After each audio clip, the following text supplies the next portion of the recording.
name is Matt Connerton, and of course, my partner in crime in this adventure, this venture. I usually say venture. It came out adventure. That too, of course, Eric Pilcher, all the way from the great state of Iowa. Hello, Eric.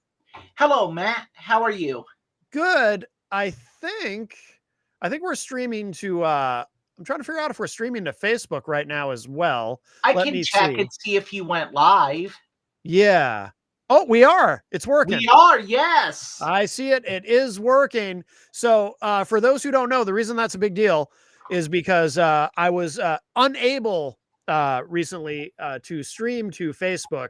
Facebook had restricted my live streaming access for no apparent reason other than I did something wrong, violated something. And of course, they don't like to tell you. These social media companies like to keep you in the dark, which is very strange because if someone does something, that is a problem, you usually want to tell them logically what it is so they don't do it again. But these social media companies like Facebook and YouTube, they like to just tell you, you did something wrong and now we're putting restrictions on you without actually telling you what the infraction was, which makes it very difficult to avoid such infraction repeating that in the future. But here we are. It is letting us stream to Facebook. So I guess we're back. Not that we ever went away, but you know what I mean. Well, stick it, Facebook. That's right, Zuckerberg. Anyway, we showed him. That's right. Episode 24. If you are watching the stream live, it is Tuesday, November 24th, 2025, 4:15 p.m. in the Eastern Time Zone. And to everyone who's getting the podcast after the fact, welcome to you as well, which is how most people consume the show anyway. But please subscribe on your podcast platform of choice, or if you're doing this watching via YouTube, please like and subscribe. Yes, we'd appreciate that tremendously. And Eric, you have some news. I have news. As you can see below my name, if you are watching live, there is now a web address, www.pilcherspoint.com.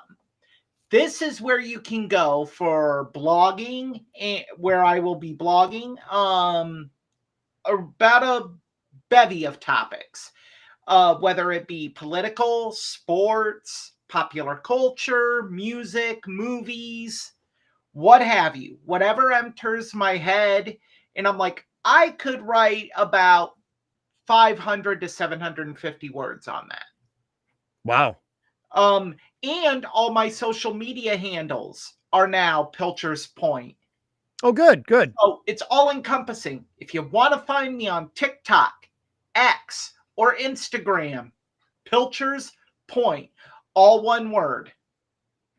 Outstanding. Or www.pilcherspoint.com.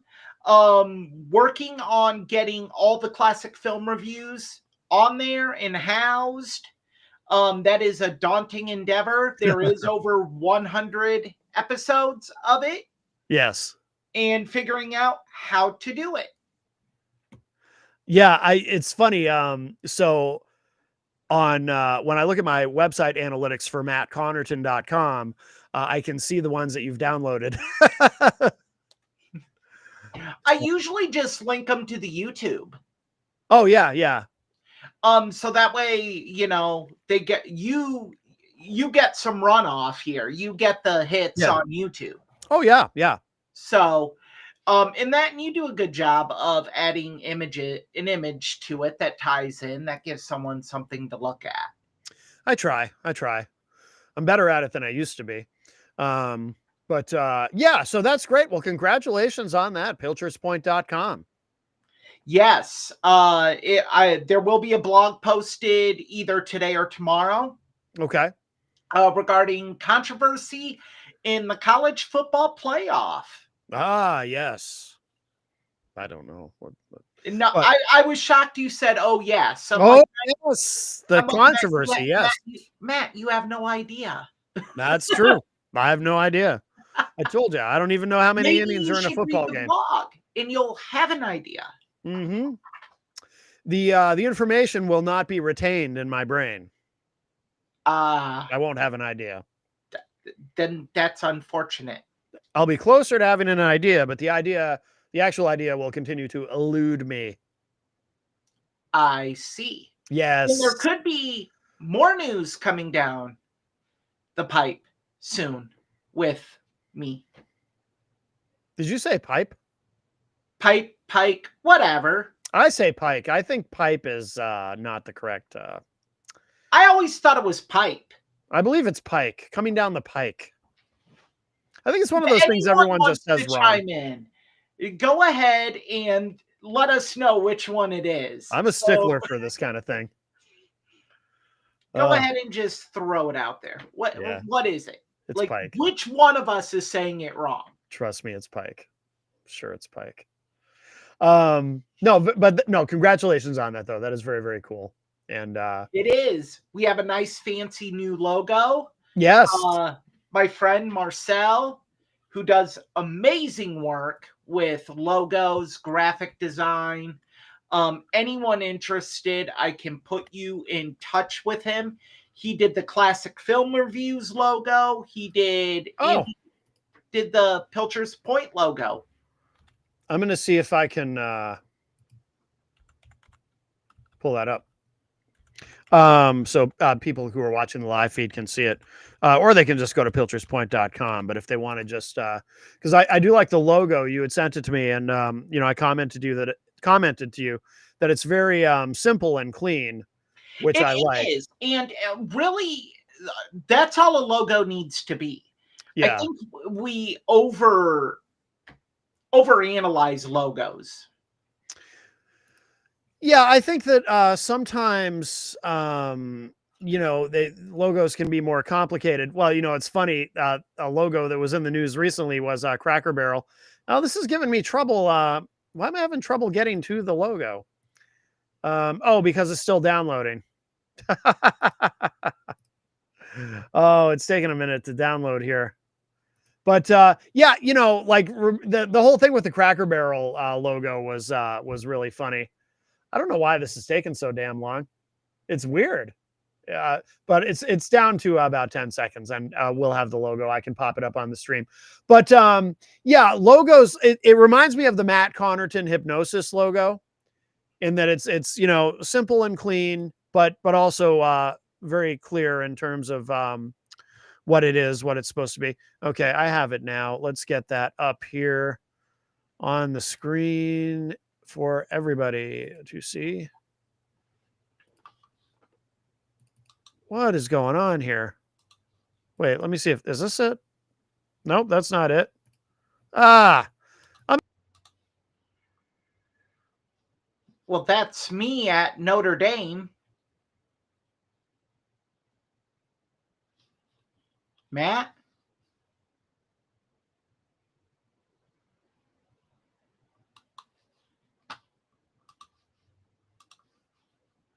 I think we lost Matt, everyone. Eric. Oh, hey! I was just getting ready to message you. That was strange. That was strange. That was. Everyone, if you want to look at the logo, go to the website. Yeah, go to pilcherspoint.com. I'm having trouble with it. Path of less resistance here. Yeah. Go to pilcherspoint.com. All right. Very good. Very good. Well, now that we'll just leave that debacle behind us. Sorry about that, everybody. Well, should we get to the news? We got a couple news items, and then of course in the undercard and then the main event. We had a couple news things. Well, should we start with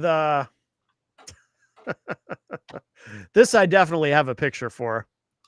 Oh boy. So we start with Bret Hart's no one wants a picture of what this is about. No one wants to even visualize what this is about. No, that's true. Bret Hart, your favorite wrestler of all time. My number 2. He is my second favorite of all time. But he, in fact, recently did an interview where he made a claim. Well, it was he's doing like a tour of England, doing a variety of like Q&A sessions. Okay. And that's when he said this allegation. Yes. Now, do you have the text of what he said? Yes. This is from WrestleZone.com. Okay. Basically, he said the issues between him, Michaels, and McMahon went far beyond normal backstage politics. Hmm. He suggested that he was caught between two lovers at the time Hmm. and believed Michael used his alleged relationship with McMahon to rise to the top. I think that Shawn and Vince were sleeping with each other. I'm just telling you. I think I'm very close to the truth here. Shawn and Vince were lovers. I'm being dead honest. When I look back, it's like I got caught between two lovers and I got shafted and screwed over. And Shawn was so envious and jealous of my position that he finally had to sleep with Vince to get it. I would say to Shawn, if he were right here, I would actually like to have Shawn come clean and say, look, we were lovers, because I'm sure they were. If I saw either Vince or Shawn here, I would say, I think you guys were lovers. He really goes out of his way to I don't. it's actually comical to me. Like he says, and Brett, I don't know if he's trying to be at all funny, but one of the things Brett is known for, not necessarily known to casual fans, but people who have been around him will say that Brett is known for having a very kind of a dry sense of humor. And I'm not saying This, he's kidding here. I think he's serious, but I do think it's funny the way he keeps doing, the way he says, if Brett and Shawn were here right now, I would say to them, I think you were lovers. Like, that's just funny to me. But I do not think this was said in jest. no. I don't think he was kidding. I just think but I do think he's adding a little bit of humor the way he just the way he just deadpans that. If they were here today, I would tell them, I think you guys were lovers. I just think that's funny. Here's where I'm at. And look, everyone knows I'm a huge Bret Hart fan. Yeah, Met me too. Bret Hart. Yeah. Really love Bret Hart's work. Yes. Bret, please stop. This is getting ridiculous. Yeah. Look, we can sit here and make jokes about it, and there's plenty of jokes we could make, believe me. But at the end of the day, to me, this is Bret Hart trying to hang on to some vestige of controversy surrounding Vince McMahon's sexual proclivities. And because of that, I think it's very, very, very, very disturbing that this is the route he has decided to go down. I don't see what the end game is for Bret here. Because look, you made amends with Shawn. I thought that was the whole point of you coming back in 2009 was to make amends with Shawn. Yeah, and with Vince to an extent. Hatchet was buried. Yeah. And then you turn around and say something like this. I've defended Bret with the Goldberg hatred, with the Triple H bashing, which I kind of gave a reason for, but said I don't get it. Yeah, same. Yeah, I agree with you. I understand it, but I don't like it. Yeah. This is pathetic. There's no other way to put it. You like, imagine being Shawn Michaels' children and seeing this. Imagine being Shawn's wife and seeing this. Yeah. Like, it's very hypocritical of Bret Hart to do this, because if you recall, he was one of his major issues was the sunny days comment Shawn made. And his wife having to go home and explain to his wife. Never mind the fact that Bret was anything but faithful to his wife, Julie. He admitted as much in his biography. Oh, yeah. Yeah, he talks about that. Yeah, he owns up to it. Yeah, but so I always thought it was kind of weird that angered him. Because it's like, you're cheating on your wife anyway. Yeah, but then to be effectively called out, even if he wasn't actually sleeping with Sonny, to be called out for it on live on national television, which he apparently didn't realize in real time it was happening. Like he didn't even quite catch it, he said, until later when he realized what Sean had actually said. Like at first it kind of went over his head, I guess, when that happened live. I think it went over everyone's head. Yeah, because nobody knew. Like I remember being like, huh, is he talking about, like, I remember watching that live on television being like, is he talking about I think that was a large portion of the audience was really just like, huh? Yeah, yeah. What's Sunny Days got to do with anything? And she denies it. Oh, she said her and Brett kissed once, and she laughed because it was like kissing her dad. Yeah. Which if you've had intimate kisses with your father, that's probably another subject for another day. I can honestly say I have not with my dad. I have not either. Nothing against, I love my dad, but no, I'm ambivalent. Yeah, I mean, I just what do you mean? You want to kiss my dad? No, I'm ambivalent to my father. So I understand. So yeah. You would kiss him, maybe. Well, he's dead. So if I kissed him now, that would be like necrophilia. Yeah, that'd be pretty gross. That'd be out there. That'd be even more gross than if he was alive. If he were alive, I probably wouldn't. Yeah. There isn't anything there. Yeah. All right. But moving on. Yes. Like, this is just cringe. That's the best way to describe it. And at the end of the day, it hurts Brett's legacy. I don't think these old-time wrestlers understand that. When you say these ridiculous things in shoot interviews or Q&As or other things, anything like that, you're hurting yourself. You're not hurting the people you're intending to hurt. And I don't know why he would want to hurt Sean. But there's always been this thing, even after they reconciled, he would still take shots at him. I don't get it. I don't understand it.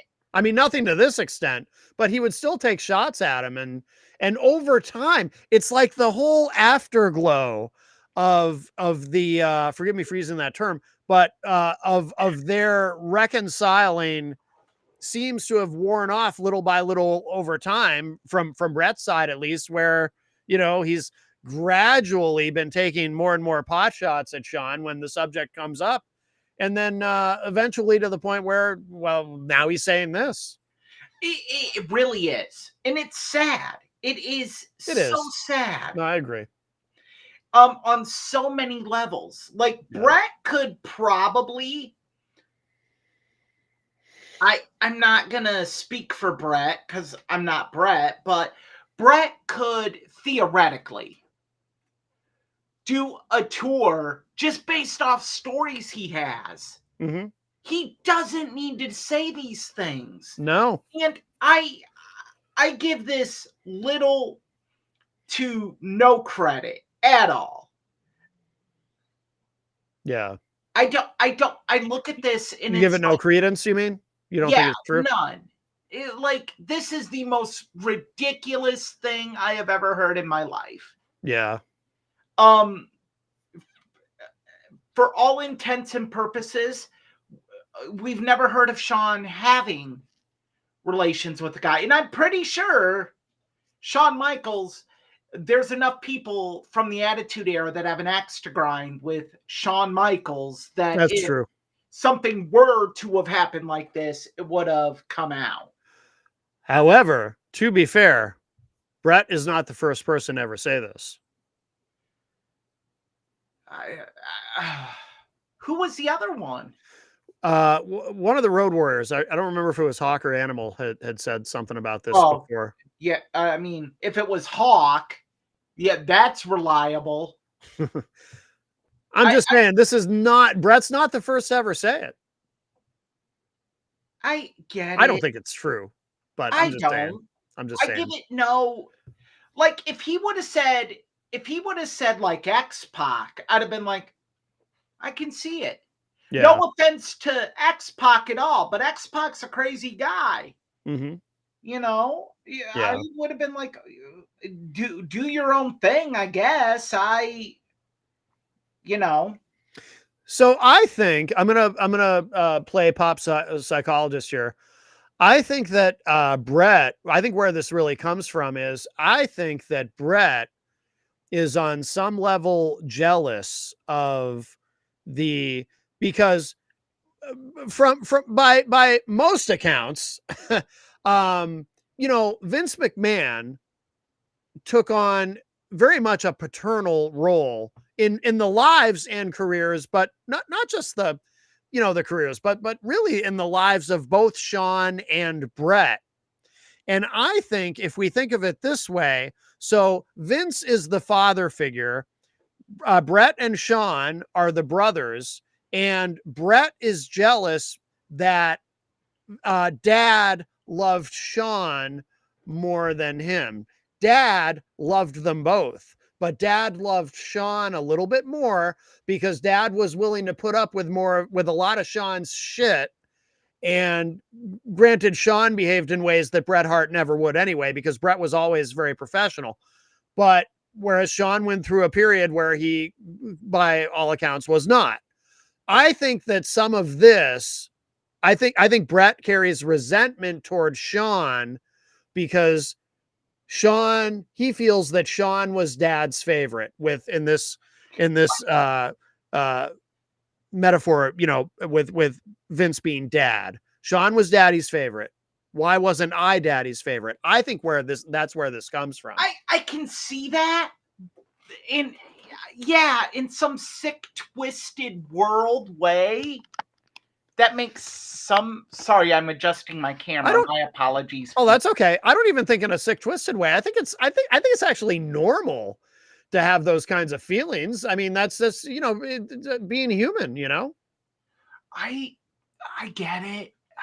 I don't justify the way he's expressing it at all. I agree with what you said. It is pathetic. And it reflects poorly on him. But I really think that's where this is coming from.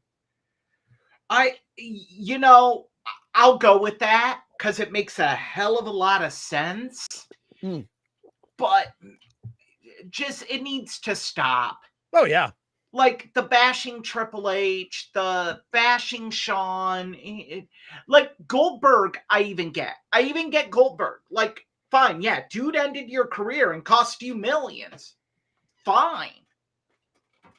But the other guys, look, I mean, did Triple H know about the screw job? Yeah, he did. Yeah, of course. Should he have told you? I'm torn on that. Keep in mind, Triple H was still eating shit for the curtain call. Mm-hmm. And Triple H had no loyalty to Bret Hart. Let's put all the cards on the table here. There was no loyalty to Bret. Triple H's loyalty was to the company and to Shawn. Yeah. Like if the roles were reversed, let me put it this way. If the roles were reversed and Jim the Anvil Neidhart knew that Bret was going to screw Shawn, would Jim the Anvil Neidhart, would you be like, oh, Jim, you should go to Shawn and tell Shawn? No. No, there's no loyalty there. Right. There isn't this reason to do it. So I've never understood the beef with Triple H. You know what I think? Same thing. Same thing. But Triple H. No, I'm gonna disagree with you on that. Okay. Because Vince didn't like Triple H then. Well, yeah, but I'm saying take the screw job out of it. I'm saying in a broader sense, Triple H marries into the family. He's the son-in-law, and again with Vince as dad, and Bret as the son, Brett feeling like on a subconscious level, Brett's probably never even thought about this. This is all subconscious, but and it's a theory. I'm probably completely wrong, but Brett feels like Brett has resentment toward Triple H because how come the son-in-law who married into the family, now he has all this power. I'm on the outside looking in. Meanwhile, the guy who married into the family is daddy just basically gave him this huge empire. Again, that's a oversimplification, obviously, by very a broad. tremendous magnitude. But I'm just saying the psychology of it. Maybe that's where Brett's resentment comes toward Triple H. Yeah, the screw job might be the foundation of it, but then if Triple H were not in the power position that he's in, would Brett be that bitter and angry toward him? I kind of doubt it, but who knows? I don't know. I wish I could say that. I wish I could sit here and say, Matt, no. Brett would be a staunch supporter of Triple H, but I can't. Yeah. And nor would I, because I don't know. I think Brett, as great as he is in the ring, he is that much better at holding a grudge. Yeah, no shit. And yeah. I'll take the same approach with Brett that we take with someone else. Yeah. That you can live in a world of misery and anger and regret and blame others. Yes. For everything you've done and everything wrong that's happened to you. Yeah. But at some point in your life, it's going to happen where you have to look in the mirror and say, it's on me. Mm-hmm. That I need to have some culpability here. Yes. And I have no issue with his bitterness with Goldberg. No issue with his bitterness towards Vince. I think you mean Bill Goldberg. Yeah, yes, Bill Goldberg. To have it towards Shawn did his job. Yeah. Brett, I'll ask this. If on the snowball's chance in hell, Brett the Hitman Hart listens to this. Mm-hmm. Brett, if Shawn didn't do what he did, were you going to pay his bills? Right. Were you going to get him a job in WCW? Were you going to vouch for him like you vouched for Davey and Anvil? No to all of the above. Right. Shawn had a job to do. Yeah, agreed. And, Brett, a few months down the road, the shoe was on the other foot. Shawn had to give up the title. He was a pain in the ass in doing it, but he did it. Mm-hmm. I'm just saying, I really hope that history looks back at Brett more for his in-ring accomplishments than his out-of-ring allegations. Yeah. But with comical things like this, it's going to be really hard. Yeah. Yeah. All right. Well, do anything to add on that, or should we move on to the next item? I don't have anything to add. I just think it's sad and pathetic. Yeah. All right. Well, there you go. Let's see. What do we have else? Oh, yes. So I haven't watched it, but Samoa Joe, now I'm fiddling with my camera. Samoa Joe is the if you're an audio listener, you have no idea why I'm laughing right now, but yeah, this is giving me trouble. Samoa Joe is the new AEW World Heavyweight Champion. Yeah. uh, in a federation where titles don't matter. Well, they do have quite a few of them floating around these days. I mean, I'm glad. I'm always happy to see Samoa Joe having Well, success. yeah, I love Samoa Joe. Yeah, You know, just what do you?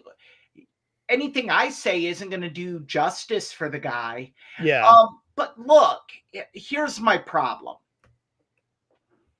yeah, and it's you that you cannot consistently hot shot your main title. no, no, nor should you. I've always been very much opposed to that. It I dilutes the hate hot importance of it. shotting in general. Oh It yeah, me serves too. no purpose Yeah, because you don't build consistency. right. And you fans don't know who they're following, why they're following you and so basically you did this, it appears, to get the belt off of Hangman Page for a feud between Swerve Strickland, who returned after the match to save Hangman Page, which makes no damn sense considering Hangman Page burned down Swerve's childhood home. Yes. Uh, no damn sense. But okay, you're gonna do Swerve versus Joe because Joe beat Swerve for the title in a triple threat match with Hangman. Ah, it's confusing. I don't get it, Yeah. especially since more recent Swerve was with Joe's faction. That's the other thing. AEW has too many damn factions. With his faction, the Ops, fighting against the Death Riders, and I don't, I can't. And doesn't Don Callis's faction have like 15 people in it? Andrade is a part of that faction.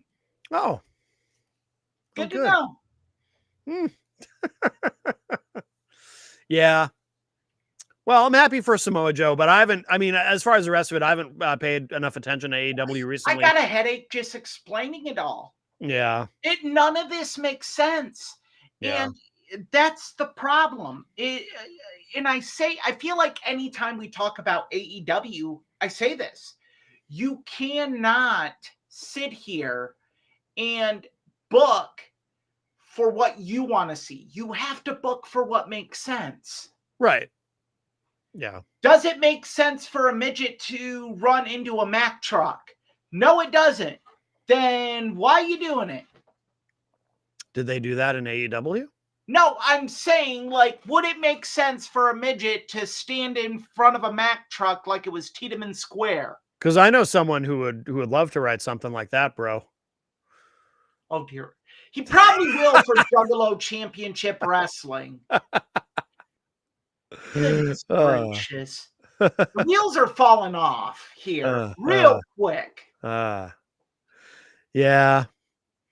All right. I don't really have much more to say on I do not either. On that item.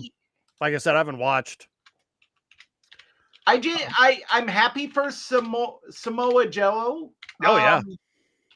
Very happy for him, but Yeah. I'm not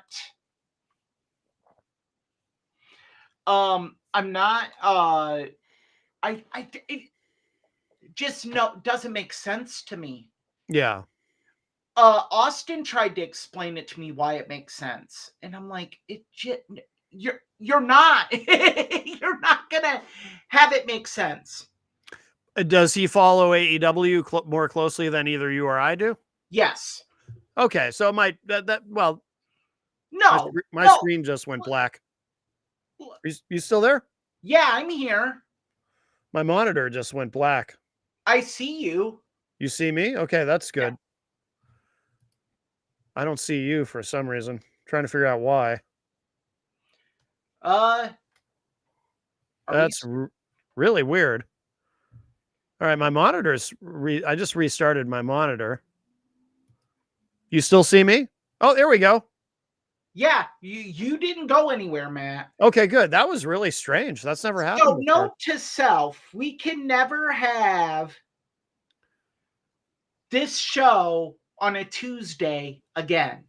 Maybe maybe there's some other thing. Is Mercury in retrograde or some bullshit like that? I don't know. All right. Well, maybe it's a sign that we should move on to the main event. Maybe. All right.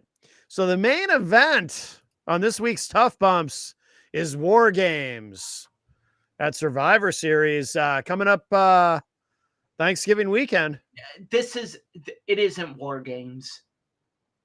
What do you mean? No.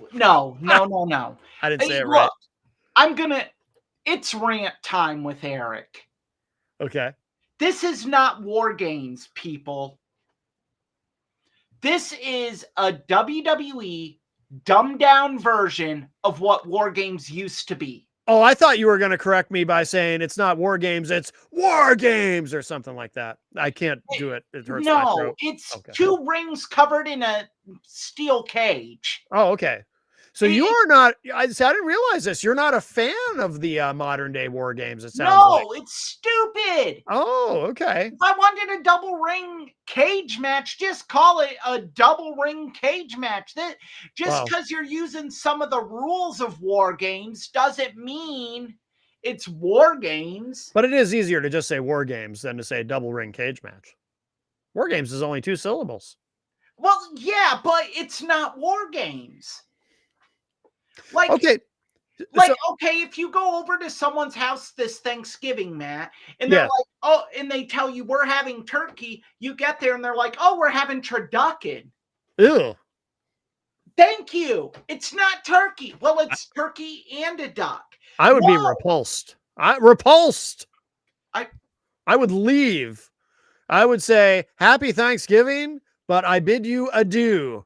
And I would leave. I'd never go back there again. I wouldn't even talk to those people ever again. I think your love of food would outweigh. Not turducken? That's disgusting. I'd try it. I've never tried turducken. Look, I'm not a religious man, but I'm going to say this to you. I believe that turducken is a sin against God. I don't think so. I said it and I meant it.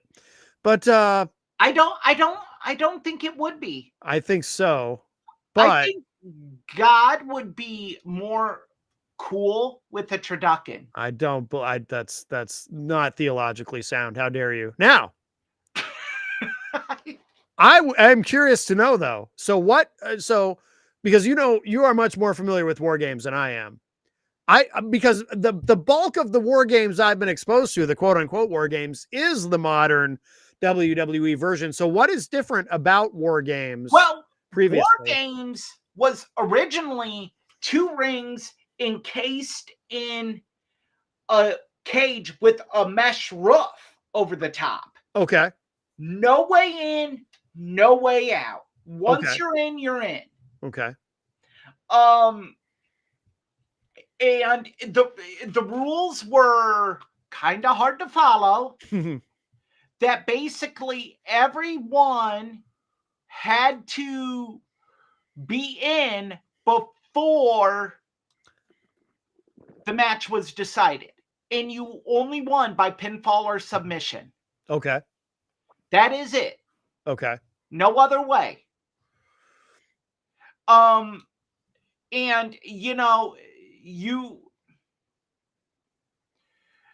so yeah,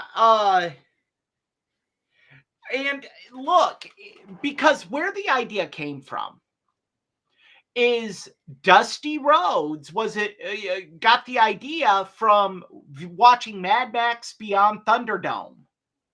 Oh, I didn't know that. Yes. It was called War Games, The Match Beyond. I do remember that. That's what it was called originally, War Games, The Match Beyond. I mean, and it didn't take place in the fall because War Games during WCW's heyday with the NWO was synonymous with Fall Brawl.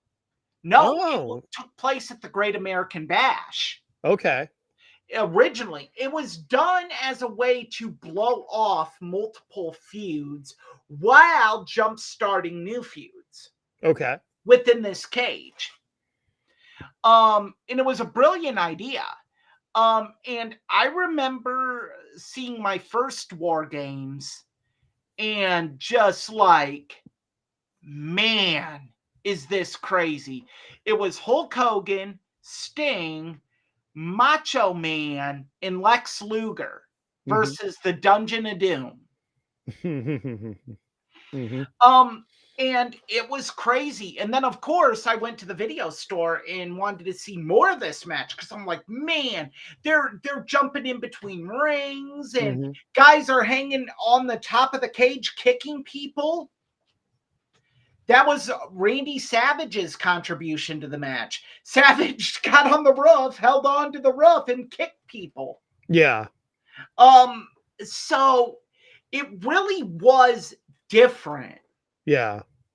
Who was in the Dungeon of Doom at that point? I think it was Kevin Sullivan. Yeah. Shark. Zodiac. Brutus the fucking Barber Beefcake. Yeah, he was Zodiac at that point. That was one of his 17 different names. Zodiac. In and Shark was John Tenta, previously known as Earthquake. Z Gangsta. Who was the gangsta? Z Gangsta. Who was that? Z Gangsta was Zeus. Oh God. Yeah, I'd forgotten all about him. Tiny Lister. Yup. Zeus. He was Z Gangsta. Z Gangsta. Is he dead? Did he die a few years ago? He is sadly passed on, man. Yeah. So that was the Dungeon of Doom. Yes. So you enjoyed this? You enjoyed this match, it sounds like? I mean, I wouldn't say that I sat there and was like, oh man, this is some grade A stuff here. Yeah. I mean, but it was a cool idea and a cool concept. Right. And the more I saw, the more the danger of the match. Yeah. Really got to me because there's a spot that I will always remember that probably should have ended Brian Pillman's career. Sid picks Pillman up for a power bomb, and Pillman hits the top of the cage. Yeah. And then Sid throws him down, and you see Brian Pillman's head bend all the way back. Yeah. If he doesn't push up on the roof, it would have ended very badly. So what happens there? Did Sid just forget you can't do that move in a cage? I think he thought there was enough clearance. Okay. I didn't know if he'd ever explained that in a shoot interview or anything. What happened there? I don't think he did. I'm going to guess that it's one of those things that everyone's kind of like crap happens. Yeah. Because I also wonder in that moment, why did Pillman let him do it? Well, I think they were at the point of no return by the time Pillman knew. Yeah. I mean, you're up there. You're already up there. What do you... But who's calling the spot, though, is what I know we're getting granular here, but who's calling the spot, and then who's... generally heels call the match. Yeah. So I'm going to guess Sid called they discussed it in the back. Yeah. Which I think I know where you're going with this. Why didn't Brian Pillman say, hey, maybe we should go out and give this a shot? Right. You're 6'9". I'm 6'1". Brian Pillman was 6'1"? 5'9". Oh, okay. I was going to say, yeah, I didn't think he was 6'1". Yeah. Somewhere in that range. But I think he's 5'9", yeah. But, you know, you're still sitting here and you're like, I don't know, maybe not. Someone should have said something. Yeah. even an agent should have been like, oh, I don't know if you guys should try this. Right. Right. I mean, that's up there with the Elimination Chamber Rob Van Dam botch. Yeah. And, you know, sometimes in these matches, you got to consider, you know, physics. like although I put 90% of the blame on Rob Van Dam for that. Mm. The moment he got up there to do the frog splash, he had to know he didn't have the clearance to Yeah. land it correctly. And Yeah. he should have done something else, like maybe an elbow drop. I don't know. Yeah. But like he crouches down and he hesitates before he does it. So it looks like he's thinking about it. But so that was the first War Games that you watched. And then, it was huge in getting the NWO over. Yeah. Because you had the first War Games that was a team of Sting, Ric Flair, Lex Luger, and Macho Man. And the big story going into this is Sting solidly with WCW? Mm-hmm. And it turns out he was, but he left them high and dry. And that match gave WCW, gave NWO, no, that was the next year. That really solidified the NWO as being a legitimate threat. Okay. Because you had that first match, and then the NWO won. And not only did they win, they dominated that War Games. Mm-hmm. It wasn't even, I mean, yeah, the NWO cheated, which I hate saying that in regards to War Games. It's war. Like, That's true. Like, oh, you broke the rules. What rule? You're locked in a cage fighting. Well, but even war does have rules. There are international rule. It's counterintuitive, but there are rules to war, actually. Yeah. So I'm sure they're followed. But then the next year you had the NWO versus the Four Horsemen. Yes. And Curt Hennig does the turn. Yes. And that led to the NWO getting their own pay-per-view and no longer having to pay for advertisements on WCW television. That led to the following announcement has been paid for by the New World Order. I used to love those. Anymore. Yeah, I used to love those promos. But yeah, and then so how did you feel about that War Games? It was a turn. Everyone saw it coming. Yeah. You knew. Yeah. You knew what was going to happen. You knew Hennig was going to turn. Yeah. I don't know. That War Games, I remember loving the infamous NWO parody of the Four Horsemen. Oh, yeah. And now I'm like, that was really in poor taste. Oh, really? Now I kind of am like, someone should have pulled back on that. Oh, that's interesting to me because you kind of have the opposite reaction that a lot of people do. Like a lot of people didn't like it at the time. I look loved back it on it now and say, it was fun. I thought it was the funniest damn thing I'd seen on pro wrestling. Yeah. In quite some time. Yeah. The best was, everyone says that the unsung hero of that is Sean Waltman as Ric Flair. Oh, yeah. No, the unsung hero of that whole thing, he didn't even say anything.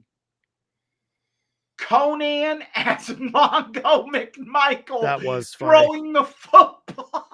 That was funny. I agree. And randomly just throwing up a full. I agree. It's like, what are. That was funny. That was very funny. And Buff Bagwell doing the behind the back towel toss throughout. Yeah, that was funny. No, that I thought it was all good. What about it it causes you to look back and feel it was in poor taste? The time frame. Why? A week earlier, Arn Anderson legitimately retires from pro wrestling. Yeah.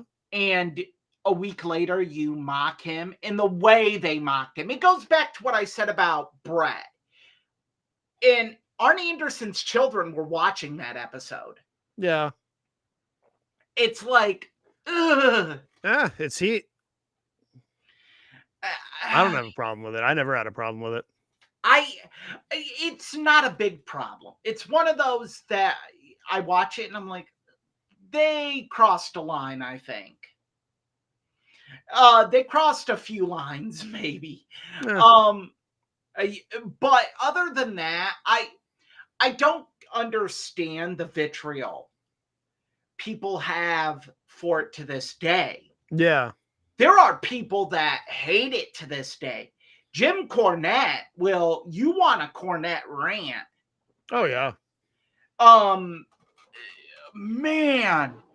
And I don't know. I think some of the things said were a bit crass and unnecessary. The NWO. I mean, what do you want? Yeah. You know? I don't know. There were a couple things that now just don't sit right with me. Yeah. Like, my hand went numb. You know what? And I cried a tear because that's my beer drinking hand. See, I thought all that. I still think it's funny. Even hearing you repeat it today, I think it's funny. That now Arn Anderson had an alcohol problem, and you knew it then. I didn't know that. I didn't know that. Nash knew it. Wait, but Arn Anderson, is he an alcoholic? Arn Anderson? I believe he admitted it in his book.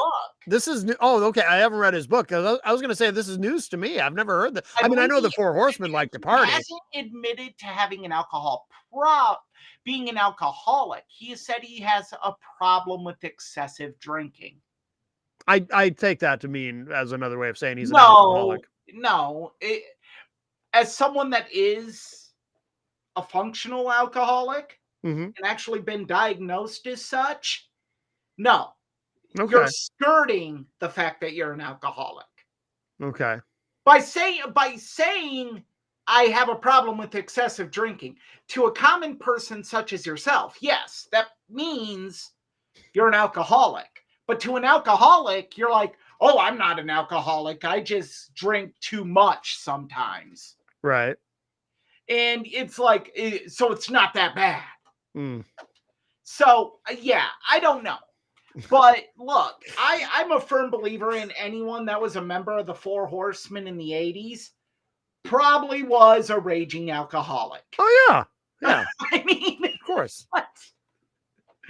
A psychiatrist would probably watch their videos and be like, there's a lot of issues here. Yeah. Yeah, of course. But yeah, then it just kind of went downhill from there. You had the 1 year where there was 3 teams in it, and the announcers had no clue what the rules were. Did they only do that once with the 3 teams? They did that once when they realized that it was a total shit show. Yeah, I don't know how you 3 teams with 4 men on each team? Yes, let me explain the teams. Okay, because I don't even remember this. It's kind Team WCW, Diamond Dallas Page, Roddy Piper, and The Warrior versus NWO Hollywood, Hollywood Hogan, Bret Hart, and Stevie Ray versus NWO Wolfpack, Kevin Nash, Sting, and Lex Luger. Yes, now it's coming back to me. And it was like that event, War Games 1998, was named the worst major wrestling show of 1998 by the Wrestling Observer. Yeah. I never watched it. I've never seen it, but I think that is when I saw it live on pay-per-view. Yeah. I think that is when I kind of was like, WCW sucks. Yeah. Like, it just was. I mean, the whole card was, I mean, as the co-main event, you had Conan beating Scott Hall. Mm-hmm. What is that? That is also the match where British Bulldog severely injured his back. Oh yes, on the the On infamous the trap incident with door. the trap door that was there for the Warrior to come through. I guess they didn't tell Davey that the trap door was there or something, or even if Yup. they did tell him, how do you avoid, like, how do you even remember you have to avoid a specific part of the ring because there's a trap door there that you're going to get hurt on? It's just awful. What a shit show. Yeah, the War Games match, since Page scored the winning pinfall, he received a match for the WCW World Heavyweight Championship at Halloween Havoc. Okay. Which we all recall what happened that month. What happened? That's the infamous Bill Goldberg DDP match that didn't air on pay-per-view. Yes. Well, to be fair, part of it aired. The first 5 minutes. Yeah, it was a small part. Gave you a little preview of what you weren't going to see. Yeah. A Look, teaser. War Games really is such a forgotten part of pro wrestling history, and it's quite sad. Without War Games, you probably don't have Survivor Series, because it really came up with the 4-on-4 team concept. Right. And you don't have Hell in a Cell. Well, Survivor Series was originally teams of 5, and the only reason I remember that is because it had the slogan was "Teams of 5 strive to survive." That's the only reason I remember that it was originally 5 on a team. But they've tinkered with it a lot over the years, obviously. They have. I remember the year they had that all the lone survivors would be in a like Royal Rumble or No. I remember this. It was all the survivors from each of the teams in the main event. It was still heels versus baby faces. So it was Hogan and Warrior were the two baby faces against like 5 of the surviving heels. And of course, Hogan and Warrior just beat everybody and won the match. But that's what it was. That's what they did. I guess. Because I do remember that. I remember watching that with my family on Thanksgiving. I don't know. War Games doesn't get the credit it should. Yeah. It was probably one of the best ideas to come from WCW. Well, what was the original War Games match? Do you know? Because Dusty Rhodes started War Games. We should talk about the history of it. Dusty Rhodes well, you did mention it earlier. It was his concept, but do you know what the first one was? The first War Games was at a part of the Great American Bash Tour in 1987. Okay. They actually did this match twice in the span of 17 days. And then they did it again October 16th at a house show at the UIC Pavilion. And then again, no, this was the same match the first 3 times they did it. Road Warriors, Road Warrior Hawk and Road Warrior Animal, Nikita Koloff, Dusty Rhodes, and Paul Ellering versus the 4 Horsemen, Ric Flair, Arn Anderson, Lex Luger, Tully Blanchard, and J.J. Dillon. Now, they alternated when it was at the Orange Bowl, the War Machine, Ray Traylor, filled in for J.J. Dillon. Ray Traylor, the Big Boss Man, was once the War Machine? Yes. I don't even remember that character. I do not either. Wow. Weird. Then in the third house show, Ron Garvin replaced Nikita Koloff. Okay. No, wait. No, Ron Garvin replaced Paul Ellering. Oh, I hope he got to do the Garvin stomp. And then they did Ron Garvin, Dusty Rhodes, Barry Windham in the Rock and Roll Express versus the Midnight Express, Big Bubba Rogers, Arn Anderson, and Tully Blanchard. So the Dangerous Alliance. So they did this match how many times? And In 1987, they did it a grand total of 4 times. but were some of these house shows? Yes, they were. Oh, okay. 2 of them, actually, all 4 of them were house shows. So was the idea then? See, I didn't know this. I had no idea. So I'm wondering, was the idea then, was Dusty's idea, let's do this at house shows and we'll kind of fine tune it, maybe swap some people in and out? I think the idea was, let's do this grand match to put asses in seats. Okay. Let's give a novelty to it. Okay. Because my thinking was, you probably know where I was going with this, but like, was he thinking we're eventually going to put this on pay-per-view, but we want to try some different things, some different combinations of people before we put it on pay-per-view? You know what I'm saying? Right. I think once, when it was under the NWA banner, I think they did it during house shows, and then the first pay-per-view one was at the Great American Bash in 1989. Oh, not until 89. Yes. Now, I'm going to guess that the ones in 87 probably aired on compilation videos or on WCW programming. Okay. Or on NWA programming. Yeah. But the War Games match was the Road Warriors, Hawk and Animal, the Midnight Express, and Steve Dr. Death Williams, and they had cornering them Paul Ellering and Jim Cornette, defeated the Fabulous Freebirds and the Samoan SWAT team with Paulie Dangerously. Okay. So Michael Hayes, Jimmy Garvin, and Terry Gordy. Okay. And it was not the main event of that match.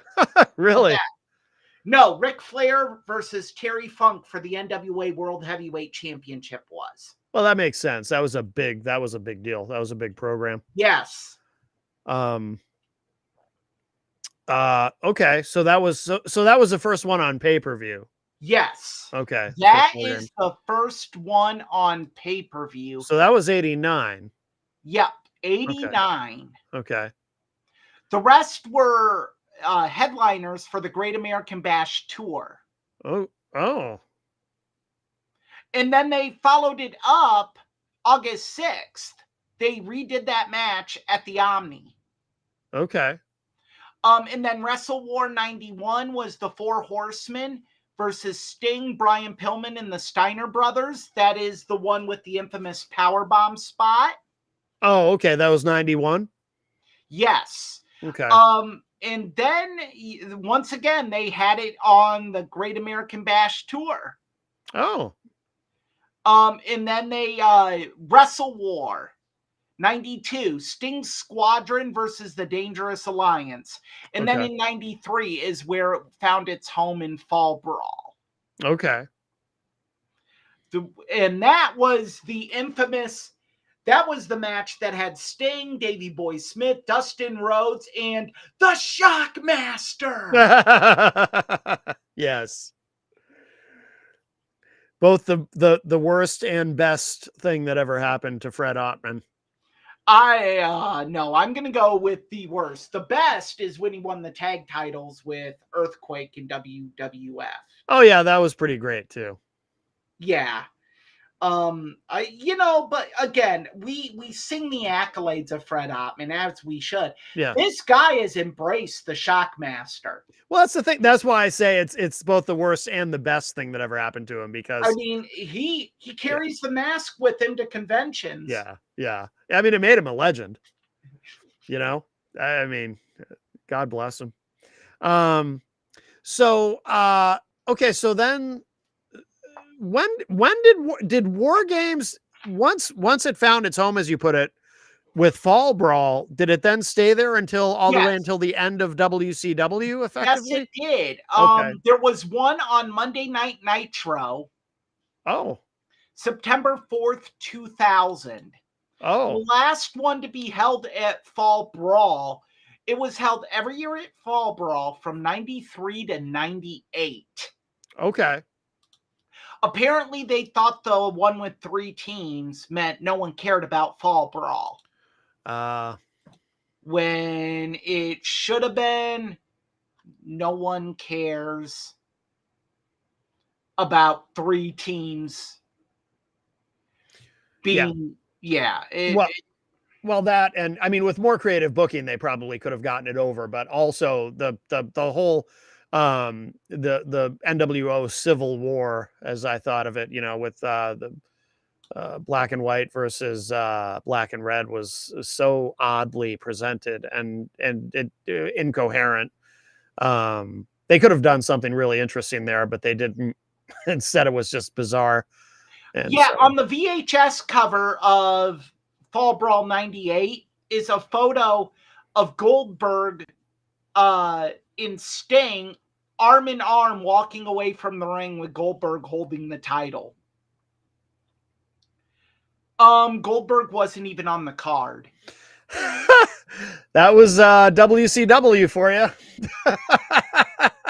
Hold on, let me see if I can send this to you so you can show everyone. Yeah, that kind of shit was just an example of the kind of things that would happen in that company that you would never see in WWE, or at that time still WWF.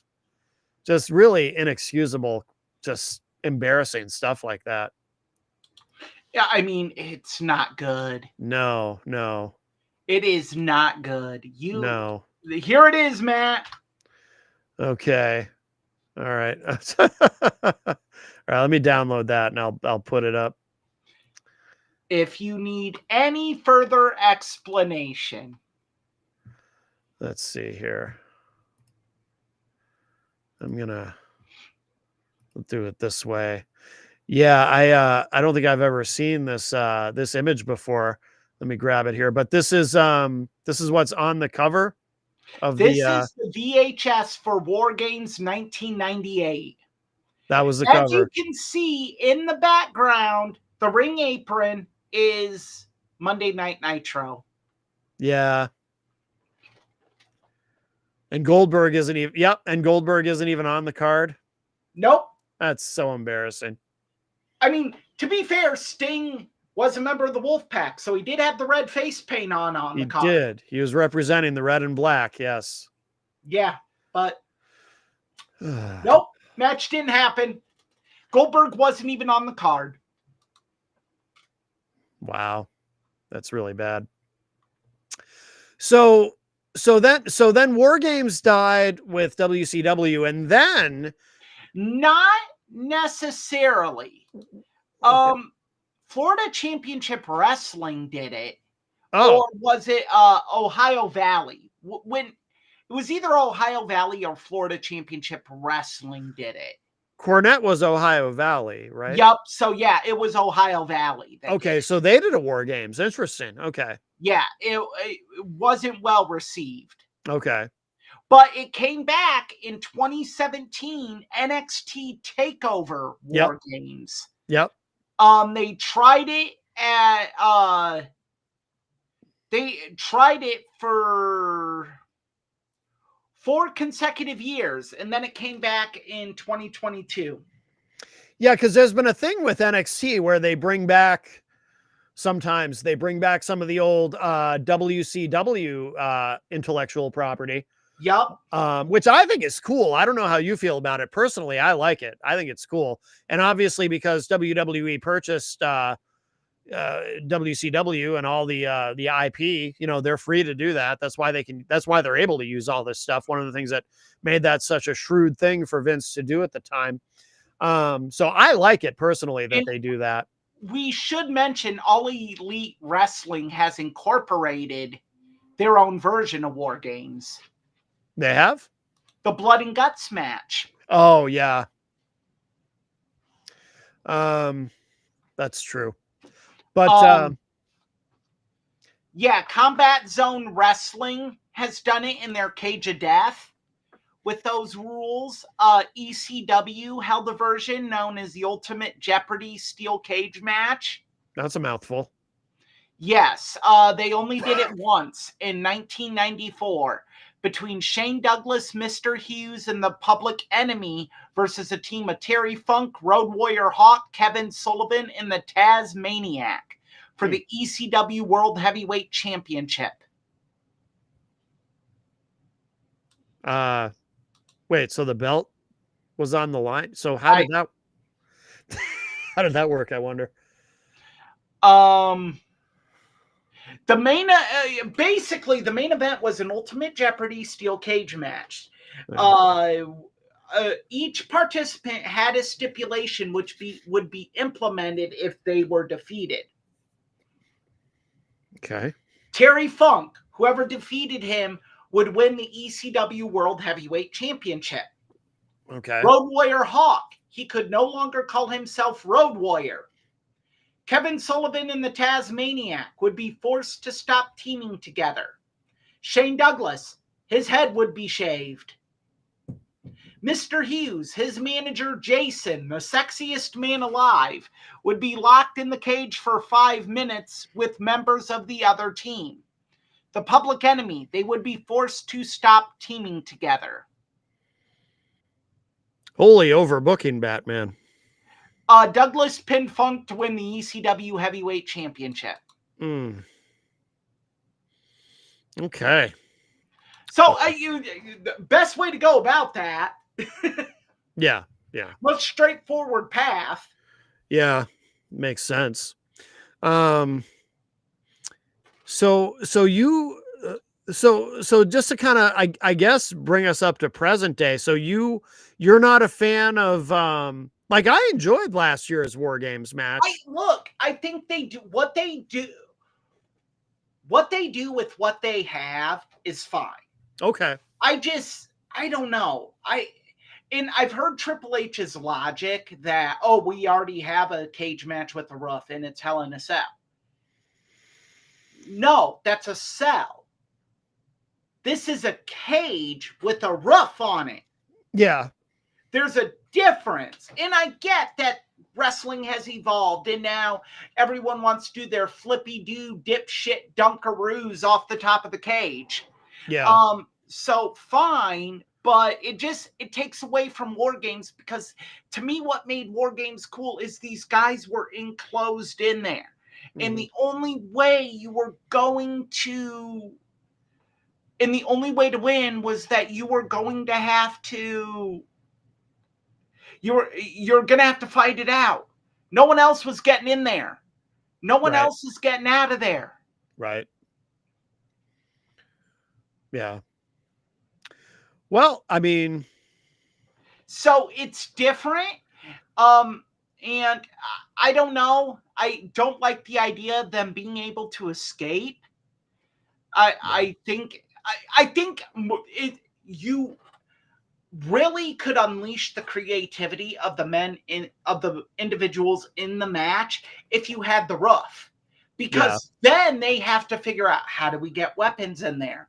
How do we do this? Yeah. Is that how they say it in Iowa? Roof? Sure. In New Hampshire, we say roof. Roof?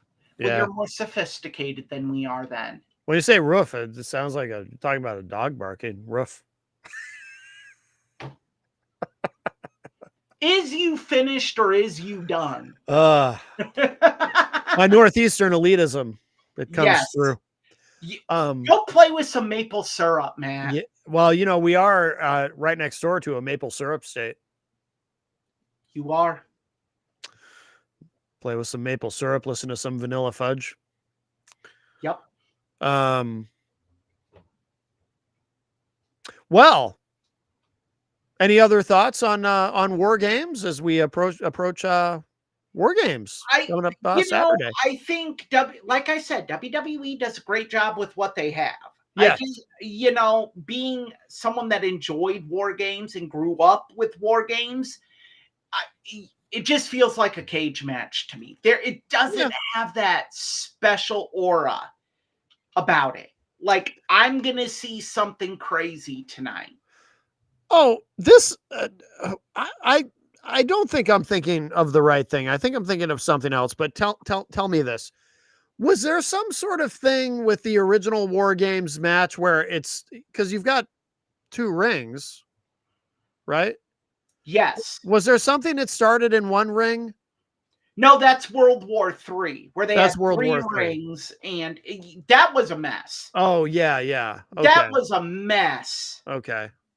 Because I've seen that match.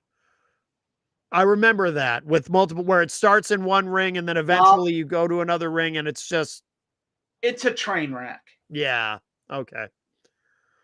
Okay. That's what I was thinking of then. And it's so weird because the person that won that match always got injured or something where they couldn't get their title shot at the Super Brawl, Yeah. or they were in rehab like Scott Hall. Yeah. And then they had it like 3 months later than they should have, and no one gave a damn. Yeah. Yeah. All right. Well, I look forward to War Games. I look forward to I seeing what they do you're this Saturday. you're convoluting my words, Matt. I'm not saying No, I'm just saying I'm looking forward to War Games. I didn't say you weren't looking forward to War Games. My problem is Notre Dame plays at 9:30 Oh, Saturday night. okay. So decisions will have to be made. Well, I feel like even though I'm not a sports fan, so I don't personally care about football, but I can see where you would probably want to watch the game live. It seems like it would be less important somehow to see I, wrestling like if like Jenny and I, we don't a lot of this stuff we watch on like we're not going to be it's Saturday night, right? yep. We're not going to be able to watch it live anyway. We're going to be at an event. So from our perspective, we're used to not seeing stuff live. We're not going to be able to watch it till the next day because Saturday night we're going to be at an event in Terminus in Nashua, New Hampshire. So we won't get to see it live anyway, but you know, we'll watch it Sunday. Yeah, I'll watch it. For me, there isn't a lot of suspense on which team is going to win. Yeah. Um and that also kind of kills the aura of it. Also, Uh, the teams this year kind of feel thrown together. There isn't It's just kind of teams of convenience, not of necessity. Yeah, but that see to me though, that makes it interesting because so for example, I'm curious to see how the babyface team of Cody Rhodes and Roman Reigns and Yeah, CM Punk that's a and good everybody and point. the Usos That is how a good they function point. together. That is a good point. I didn't think of it like that. It's like, oh, it's just convenient. Throw them No, together. there's intrigue. I think there's genuine storyline intrigue there, which is what I like. Mm, So we'll see. and hopefully it will probably be over by 9:30, to be honest. Oh, what time's it start? 6. Oh, it won't be over by 9:30. If it starts at 6. They get over the premium live events get over around the 9-ish time frame. Oh, you know what? I'm sorry. I forgot you're in a different time zone. Yeah, yeah, yeah. So, yeah, you're right. No, yeah, you're right. It might be over by because that would be 10:30 here. Yeah, they might. I maybe closer to 11, which your time would be 10. But yeah, I forgot you were in a different time zone. That's part of why that threw me. It was like, And that's also part of the reason why Notre Dame is playing at 9:30 Saturday night. They're playing in Palo Alto, California. oh, okay, gotcha. So Yeah, yeah. Yeah, it sucks when ESPN hates your favorite team. yeah. Well, I don't pay for ESPN, as you know. Yes, I am well aware. Our VPN goddess showed you the way. Our VPN goddess. We do love her Yes. so, Stephanie McMahon. Yes. I you know, Hey, for this week, Matt, keep sticking it to ESPN. Yeah, Game.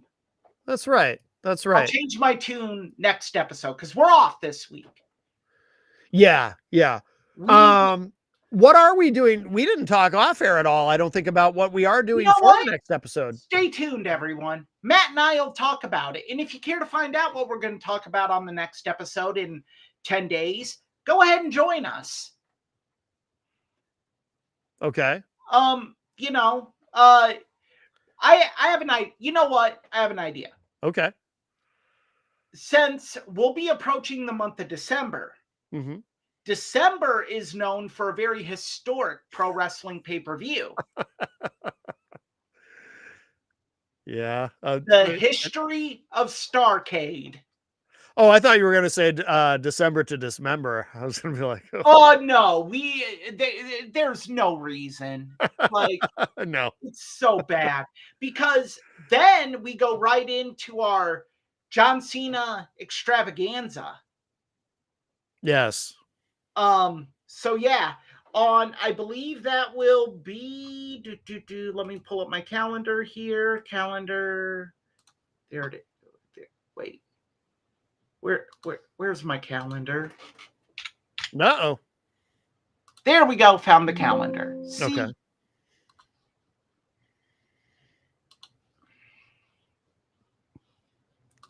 Actually, it's not working on my computer. Oh. So. Okay. Calendar. But so for the next one, you want to do the history. The next one will be on November 30th. No, wait, that's this Sunday. Yeah. The next one will be December 7th. Yeah. And then the 14th will be part 1 of John Cena. And actually, no, we should probably do part 1 of John Cena on the 7th. Okay. And then part 2. And then on the 21st, we'll do Starrcade. Okay. And then is Austin joining us for the John Cena episodes? I got to get him the dates. Okay. Okay. Yeah. We hopefully will have Austin Hicks joining us. Excellent. For the John Cena episodes. Yes. Yes. I've yet to meet Austin, so that will be interesting. So I hope that works out. Well, very good. Very good. So we should remind people about Pilcher's Point for people who might be joining us live. Yes. Pilcher's Point is up and running. You will get to see the new logo if you go there. It hasn't been updated yet. No blogs have been posted. Today or tomorrow, new blog about college football playoff controversy, which new rankings are released tonight. So that's why I say today or tomorrow, because I don't know if I will get to a blog. Okay. Okay. Tonight, because they're released at 7:30 Eastern time.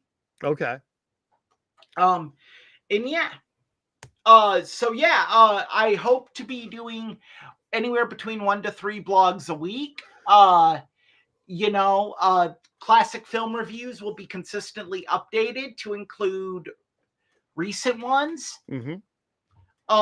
So we have those. So yeah, it should be a great way for you to kind of get to see what I think on subjects. Yes, yes. Outstanding. And a very easy way to get a hold of me on social media now. There you go. There you go. Excellent. Just look up Pilcher's Point, all one word. Yep. You can go to pilcherspoint.com.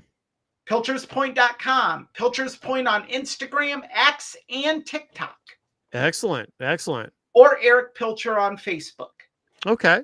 Well, very good. Very good. And of course, if you want to keep up with everything I'm doing, you can go to my website, mattconnerton.com. And by the way, for anyone who is wondering, yes, the show will be live Saturday morning, Matt Connerton Unleashed. Even though it's a holiday weekend, we still go live Friday night, Retro Spectrum Radio, and then Saturday morning, Matt Connerton Unleashed. Oh, and by the way, for those who are familiar, Brooklyn Mike will be our guest in the 3rd hour. He is a very talented musician, and listeners of WMNH 95.3 FM, which is the show that we emanate from, on Unleashed. Many of those listeners are already familiar with Brooklyn Mike. He's got to been a member of the extended family of WMNH for many, many years. He's been on the morning show a lot. He's been on Retro Spectrum Radio, some other shows. But this Saturday morning will be his very first time appearing live on Matt Connerton Unleashed. I cannot wait to talk with him. And his name is Brooklyn Mike, so you know he's a real New Yorker. Yup. Real Not New many Yorker. of those out there. No. No. And also I did not know you still had your radio show, Matt.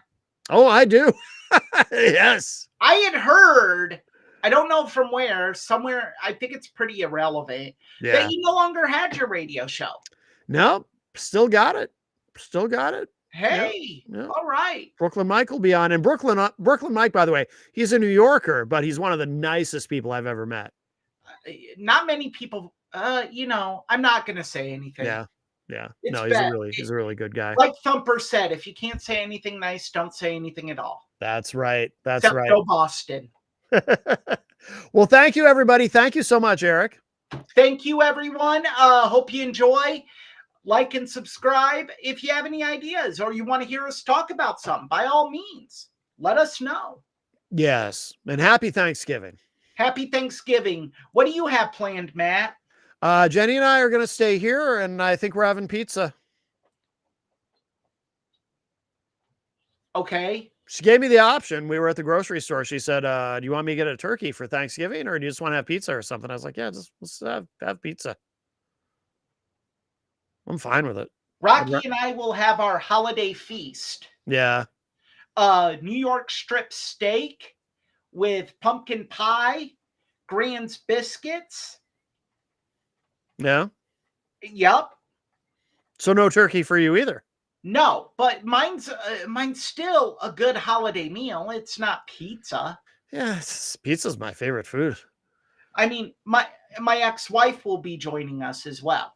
Oh, okay. Spending the day with us. Although she will possibly be prepping for bariatric surgery December 9th. Oh. So she might be on our liquid-only diet. Oh, okay. On that day, which I think is inhumane. To do that yeah, no kidding, huh? She has an appointment tomorrow, day before Thanksgiving. I think it's inhumane to tell them you cannot have solid food. Yeah. Oh, yeah. So it's brutal. Brutal. Like, look, one day isn't going to make a difference, Doc. Mm-hmm. That's right. That's right. All right. Well, we'll put a pin in this one. This one's in the books. Thank you to everyone who joined us on the live stream. And of course, thank you to everyone who joined Stuff Bumps in the podcast feed. And be sure to subscribe on your podcast platform of choice. It is available everywhere. And of course, if you view the show on YouTube, please like and subscribe. And that's going to do it for us for now. Thanks, Eric. Thanks, Matt. Thanks, everyone.